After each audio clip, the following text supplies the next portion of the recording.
Hi everyone, it's William back with the Grand Duke Dmitri Diary series. We are in 1917, November 1917. Yesterday we did three short diary entries, relatively short. The first one was kind of long, 8th through 10th November 1917, and we were introduced to a new figure, a young man very prominent in Persian politics at that time, Sardar Muazzam, and as it turned out, a fellow alumni with Dmitri at the Nicholas Cavalry School in well, at the time they went, Petersburg. They weren't there together. He was about 9 years, 8 years older than Dmitri, so they didn't know each other from Russia, but they were both part of that old boy network. And he was the one who gave Dmitri what sounds like some very good advice about not going out to the desert on this hunt with the Swedish gendarmes that Dmitri had been excited about doing, because it had strong political ramifications. They were bringing machine guns with them, and it was a punitive expedition against one of the tribes, and it just would have been, if anything, if it really ended up with shooting and that sort of thing, it would have been just disastrous for Dimitri's PR, the PR aspect of his life. And bear in mind that, he had in the back of his mind, as he'll talk about later, that he could be the next emperor of Russia, or Tsar, if not emperor. Okay, so today we're going to fit in 4 diary entries, concluding with a really interesting one. Okay, so we're sort of in a holding pattern like we were in 1915 before he was sent to headquarters, before he returned to active duty. He had that interval of time when he was still on leave, and he was just doing the same thing every day. He was going to the yacht club. And then he'd meet with someone in the evening at one of the hotel bars or restaurants. Anyway, yeah, that's kind of what he's doing now, for the moment, waiting for the dust to settle on what's going on in Russia and waiting to know something or other. All right, so let's get going. 11th November 1917, a Saturday. I didn't do anything in particular in the morning. In the afternoon, after lunch, I went with Lady Marling to the American hospital to visit Yevrainova, who on Thursday the 9th had some kind of operation for a female complaint. She was very weak and ill. I dined at home. It was pretty dull. 12th November, Sunday. In the afternoon, I played polo again. I played on a horse that was provided to me by Glirup from his 2nd Gendarme Regiment. The horse belongs to one of the lower ranks. It played splendidly, better than my poor horse, exclamation point. It was a very lively game. I had both tea and dinner at home. 13th November, Monday. I didn't do anything in particular in the morning. We, i.e. Lady Marling and I, went riding after first dropping by to see Yevrainova at the American hospital. Apparently she was doing better, and she was much happier and more cheerful. At 4 o'clock, I went to the Club Imperial for the musicale, and again, the sadness was terrible. We played bridge for crans, and I lost 56 tumans and 8 crans in 3 rubbers. Then I played baccarat à 2 tableaux and won a little. I flew home in a terrible rush to avoid being late for dinner because we had guests. I don't remember who. 14th November, Tuesday. I didn't do anything special in the morning. Those mornings when I don't write are terribly tedious. I have to sit around with Lady Marling and think about what to say. About 5 days ago, we had a terribly painful conversation. She was being stupid, saying that I am now in all my actions showing how very pleased I am to finally be getting rid of her. These conversations annoy me so much that I told her that if there is another one, I will simply leave the mission and move into a hotel. After that, it ended. In the afternoon, I went riding with her again, and we dropped in on Yevrainova again. There we found Madame Romero and Countess Arrivabene.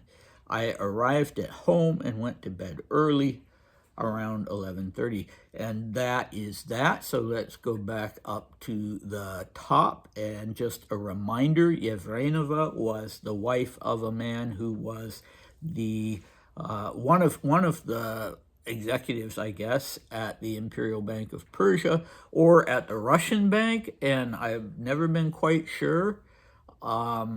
They seem to be one and the same thing, but that seems unlikely. Anyway, that's who she was, and Dmitri liked her and her husband very much and was a frequent guest at their home.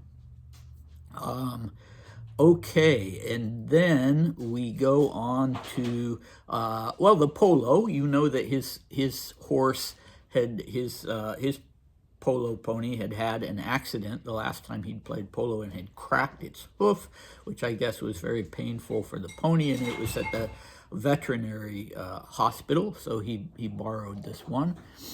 What do we have next? Well, he goes back to the Club Imperial. They have these musicales in the afternoon, as you know. And in the previous video, when he'd been at one of the musicales, he had written, I went to the Club Imperial for the musicale T.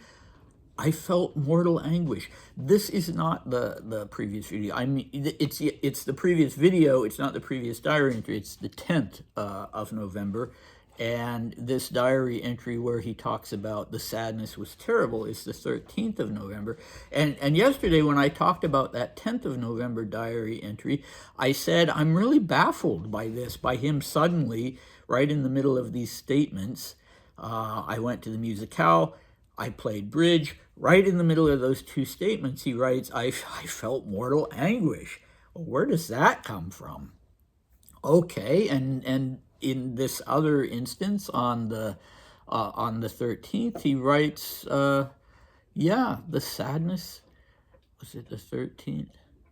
The sadness, yeah, again, the sadness was terrible. So he seems to have been having some kind of depressive bouts that were triggered by something at the musicale. I don't know why he continued to keep going, because it always seems to be in that setting that he has these, he's overtaken by anguish or sadness, as he says, and the rest of the time he does all right with it. All right, and what next? Well, then we have, so a reminder, he says that he rushed home to avoid being late for dinner because we had guests, and then he writes, I don't remember who. So this is a reminder that he does not write these on the days that they occur, as most people writing diaries do. He does them all together. He'll sit down in the morning, as he says, and write, fill in the days for a week's worth of time, instead of writing each one on the day that it happens. Okay, so then you have this conversation with Lady Marling. He says it happened 5 days ago, so that would have been on the 9th. We did the diary entry for the 9th in the previous video, and there was no mention of it. Maybe, yeah, I don't know. I don't know. Who knows why he decided not to mention it, but this time he decides to mention it and fill us in on what happened. About 5 days ago, we had a terribly painful conversation, saying, oh, I can see just by your actions that you're how happy you are to get rid of me. And yeah, he tells her, look, I can't take this anymore. If this happens one more time, I'm out of here. I'm going to I'm going to a hotel, so maybe he should have done, but I think there were obstacles to that. On the one hand, he loved living at the Marlings in most ways. He didn't even have to spend money because the British Treasury was paying his expenses. I don't know if they knew they were or not, but they were. And on her side, she was just crazy about him. So even though they're having these nasty fights, he's not going to leave and she's not going to leave. So we will leave it there. They go back to to see poor Madame Yevrenova, and they find there some people that he's, or a person that he's already mentioned, Madame de Romero, who was the wife of the Spanish minister to Tehran, but he also mentions, with no introductory comments, this Countess Arivabina. And I had to look that up and find out the spelling because it wasn't clear. Dmitri's spellings are usually pretty bad. And so, yeah, there is this Italian noble family, the Rivabinas. What one of them would have been doing in Tehran in 1917, for God's sake, I have no idea, but there she was.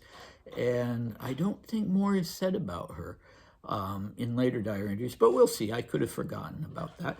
So after this, we went through those daily diary entries very quickly, and after this, we're going to plunge into another one of the long diary entries that are really the meat of what he's writing. And so next time, we're going to have him talking about what he's heard, that there may be negotiations going on between Russian independent bodies of Russian troops and the Allies to try to continue the war, even if Lenin and the Bolsheviks conclude a separate peace with Germany. There's there's some elements of the Russian army that just aren't willing to accept that. So what Dmitri's heard is pretty, it's not confirmed information, but it's really interesting to hear him talk about it, I assure you. So please come back for that. And I thank you. A person sent me a really, really nice comment on the previous video, and I appreciate that so much. And keep watching, and I hope to see all of you next time. Bye.